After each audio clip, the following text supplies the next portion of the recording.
I, 42M, never thought I'd be writing something like this, but I need to get it off my chest and maybe get some outside perspective.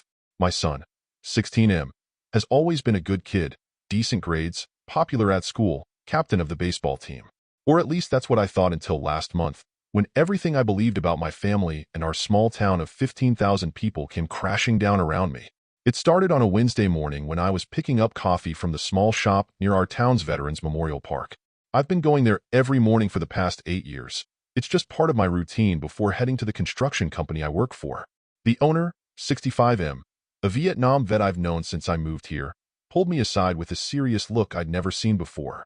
"We need to talk," he said, leading me to his tiny office in the back. What he told me made my blood run cold. He showed me security camera footage from the past few weeks. My son and his friends had been harassing a regular customer, 34M, a disabled veteran who lost his leg in Afghanistan.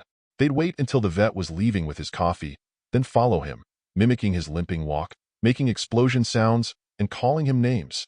Some days they'd throw small rocks near him, laughing when he flinched.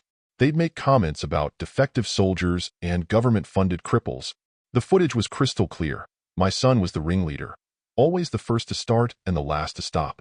I watched 6 different incidents, each worse than the last. I felt physically sick watching it. The vet never reacted, just kept his head down and tried to hurry away. Some mornings he'd drop his coffee in his rush to escape, and the kids would laugh harder. The owner told me this had been going on for weeks, and the vet had stopped coming in altogether. "I didn't want to believe it was your boy," the owner said, but I couldn't stay quiet anymore. That evening, I waited until after dinner to confront my son. He was sprawled on the couch, texting and laughing at something on his phone. When I asked him about the coffee shop, he tried to play it off as just jokes at first. But when I told him I had seen the footage, his attitude changed completely. He got defensive, sitting up straight and raising his voice. "He chose to go to war," he said, his face red. "If he can't handle a few jokes, that's his problem. Why should we have to tiptoe around him? He shouldn't expect special treatment just because he got himself blown up."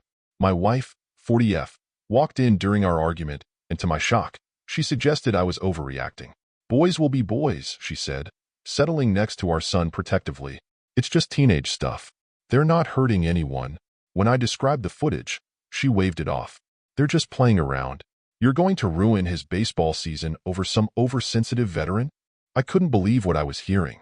The next hour was a blur of arguments, with my son getting more defiant and my wife defending him.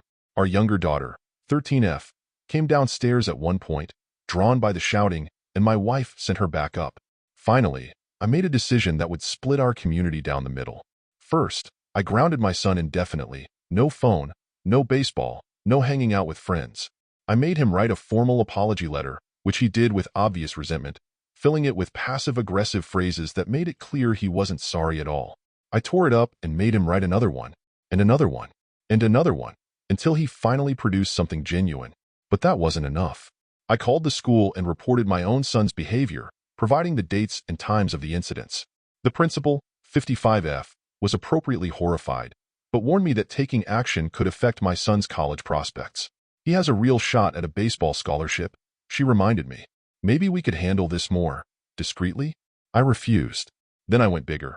I posted the entire story on our town's Facebook page, naming no names but detailing exactly what had happened and how disappointed I was in not just the kids involved, but in the adults making excuses for them. I called out the culture of silence that lets kids think this kind of behavior is acceptable. I mentioned my own shame and failure as a parent and my determination to make it right. The town exploded. Within hours, the post had hundreds of comments. Half the parents backed me up, saying it was about time someone took a stand against bullying. They shared their own stories of their kids being harassed, of the school's failure to act, of the way certain kids seemed to get away with everything because of their parents' influence or their athletic abilities. The other half attacked me viciously. They accused me of publicly shaming teenagers and betraying my own family. My wife's friends started a separate Facebook group defending the kids' rights to privacy and claiming I was the real bully for exposing children to online harassment. Some parents threatened to sue me for defamation, even though I hadn't named anyone. The veteran's wife, 32F, contacted me privately. She told me her husband had been struggling with PTSD and the bullying had triggered severe anxiety attacks. He'd stopped going to his therapy sessions because they were near the coffee shop. He was having nightmares again, Not just about the war, but about being helpless in front of laughing teenagers. I felt even worse.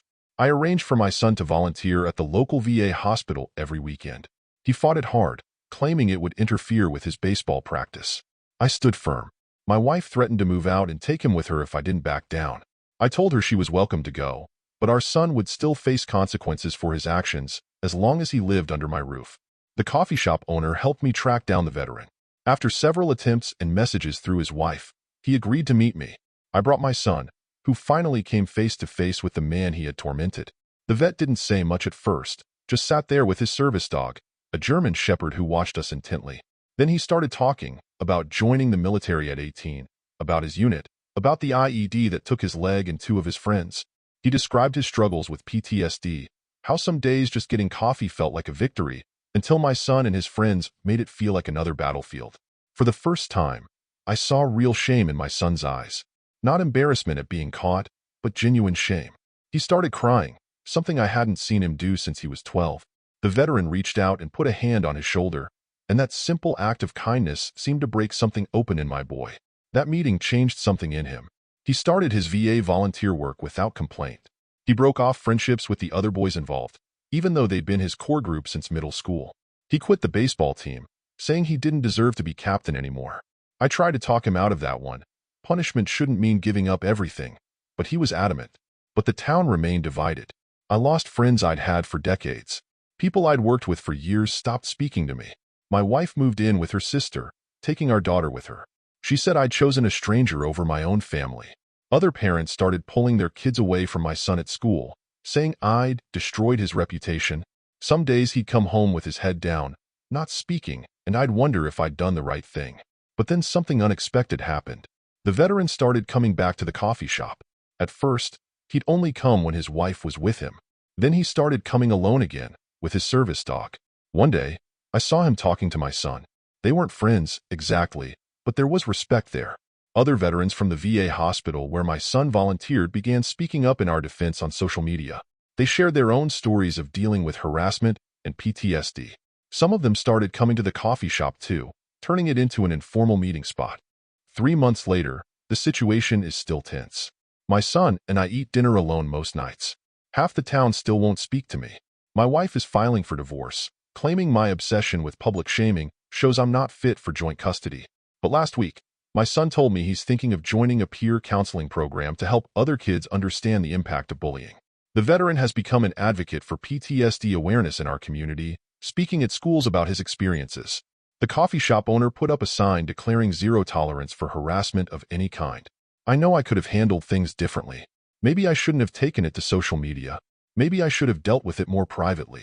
But when I see my son now, really see him, I know I made the right choice.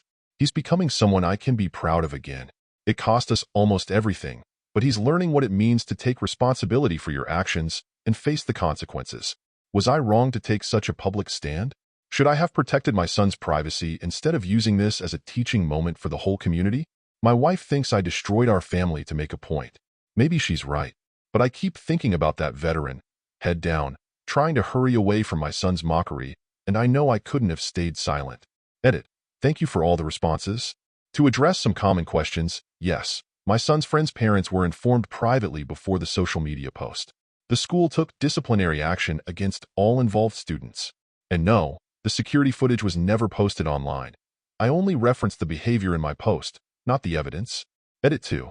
Some people are asking about my daughter. She's struggling with the situation and currently isn't speaking to me or her brother. I'm trying to give her space while making sure she knows I love her. This has been hard on everyone. Thank you for watching. If you enjoyed this story, please hit that subscribe button. Don't forget to give it a thumbs up and share it with friends or family who might enjoy it too. Your support means a lot. And if you have any thoughts, questions, or story ideas, drop them in the comments below. I'd love to hear from you. See you in the next story.